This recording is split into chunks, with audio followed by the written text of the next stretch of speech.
जिला में ये यात्रा पहुंचेगी और 1 से 1 दिन का ये यात्रा है और 80 जिला हम लोग जाएंगे।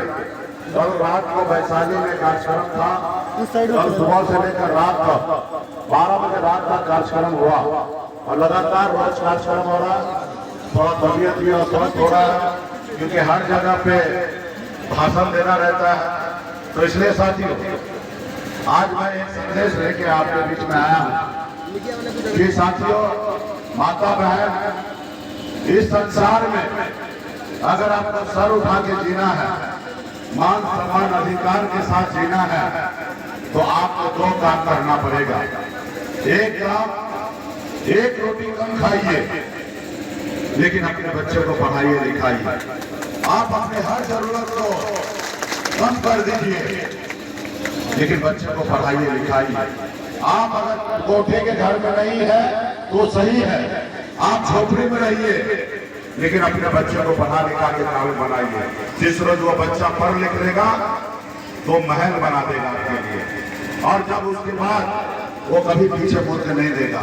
इसलिए जरूरी है, एक इंसान की जिंदगी में पढ़ाई लिखाई इतना ज्यादा जरूरी है कि एक मान लीजिए कि एक व्यक्ति की जिंदगी में आपका जितना महत्व है, आप एक व्यक्ति को जितना जरूरी है उतना ही ज्यादा, उससे भी ज्यादा जरूरी है एक व्यक्ति की जिंदगी में पढ़ाई लिखाई, एजुकेशन।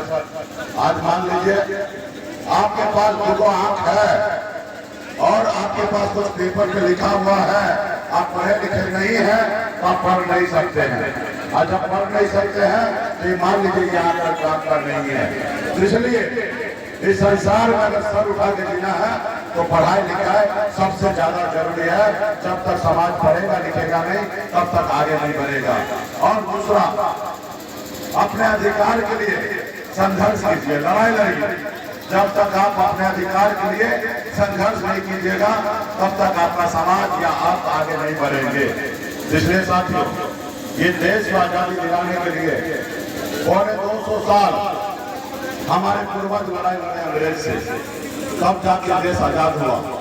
और हमारे पूर्वज का एक ही संकल्प था, एक ही सपना था कि देश आजाद होगा और इस आजाद भारत में हमारे पीढ़ी सर उठा के जिएंगे।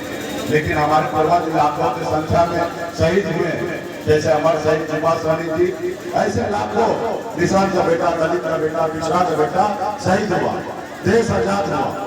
लेकिन देश में उन्हीं लोगों का कब्जा हो गया।